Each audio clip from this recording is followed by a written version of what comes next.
Hello students, subscribe for my channel, press the bell icon and never miss an update.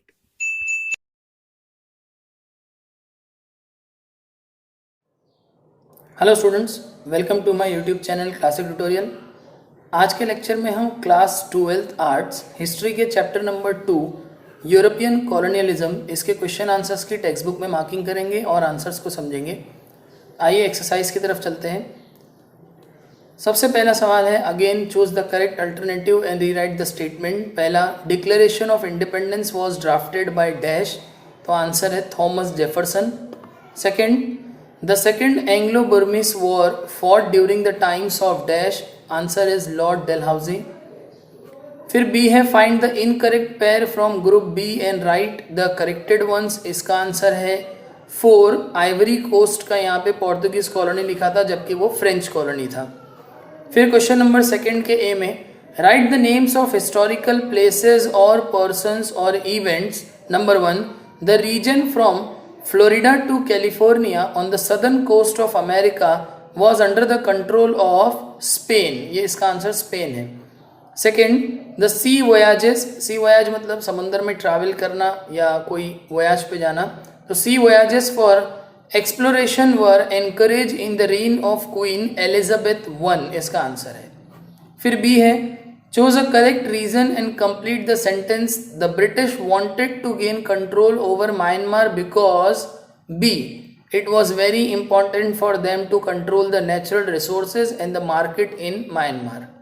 चलिए next question आपका है question number 3, complete the concept map. इसमें लिखा हुआ है the causes of rise of colonialism, तो पहला है industrial consequences, requirements of raw material, investing surplus capital और source of minerals. Next question है, write short notes. Number 1, nature of colonialism, page number 10। आइए पेज नंबर 10 पे जाते हैं।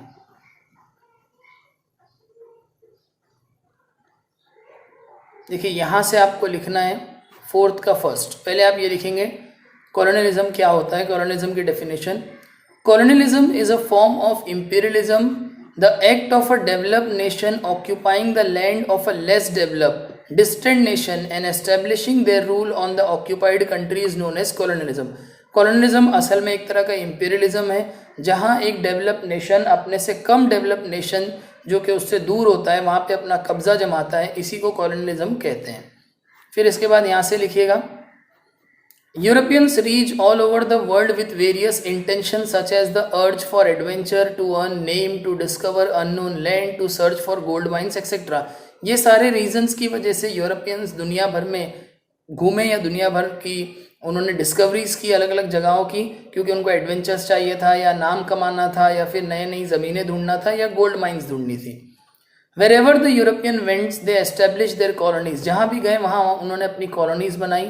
देर was a competition to gain economic, social and political supremacy among them, लेकिन इन European देश के बीच में एक कॉम्पिटिशन शुरू हो गया इकोनॉमिक, सोशल और पॉलिटिकल सुप्रीमेसी, यानी कौन इसमें आगे है। Extreme nationalism, feeling of racial superiority, industrialization, aggressive approach etc are some of the factors that led to the growth of colonialism। ये कुछ वजह थी जिसकी वजह से नेशनल कॉलोनियलिज्म को और बढ़ावा मिला। फिर यहाँ से लिखिए, Europeans needed to capture newer market place for selling their surplus goods.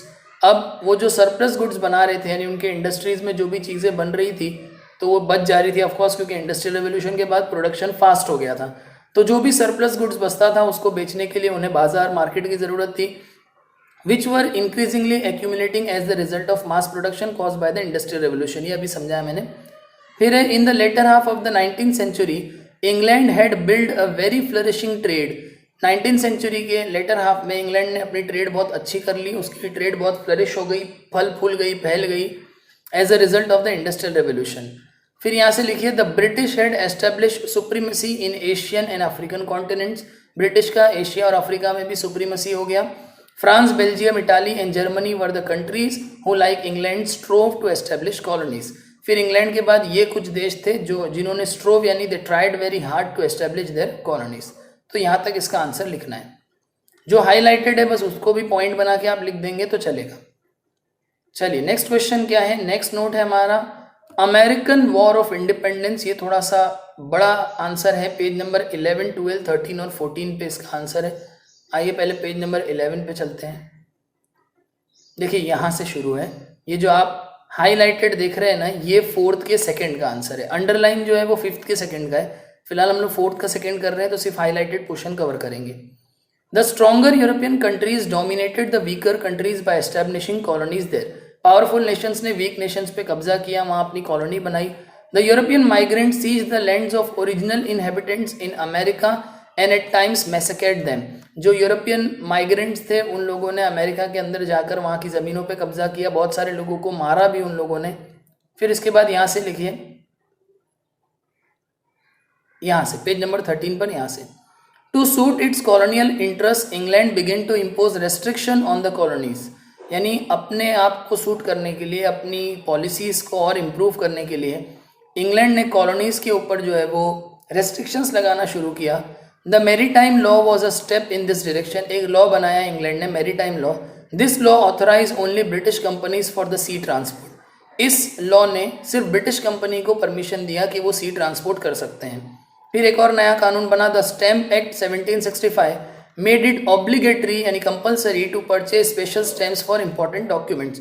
Stamp Act 1765 में बना, जिसने कंपलसरी कर दिया स्टैम्प्स को खरीदना कोई डॉक्यूमेंट्स के लिए। यानी कोई इंपॉर्टेंट डॉक्यूमेंट अगर बना रहे तो स्टैम्प के ऊपर ही करना पड़ेगा, स्टैम्प पेपर पे ही करना पड़ेगा। फिर यहाँ से लिखिए, the British parliament had granted monopoly to East India company to import and sell tea to the colonies. फिर ब्रिटिश पार्लियामेंट ने ईस्ट इंडिया कंपनी को ये भी परमिशन दे दी कि वो अमेरिकन कॉलोनीज में चाय सेल कर सकते हैं, उसको इम्पोर्ट कर सकते हैं। People in the colonies had started demanding removal of the restriction imposed on them and autonomy. लोगों ने इस restriction को अपोज किया और autonomy यानी फ्रीडम या काम या फिर आज़ादी की डिमांड की। ऑटोनॉमी का वैसे मीनिंग होता है फ्री फ्रॉम गवर्नमेंट कंट्रोल, तो गवर्नमेंट के कंट्रोल से या इंग्लैंड के कंट्रोल से फ्री होने के लिए लोगों ने डिमांड किया। When the British government refused to yield to these demands, जब ब्रिटिश ने डिमांड्स को पूरा नहीं किया, the American colonies declared boycott on British goods। तो अमेरिका वालों ने ब्रिटिश गुड्स का बॉयकॉट शुरू किया।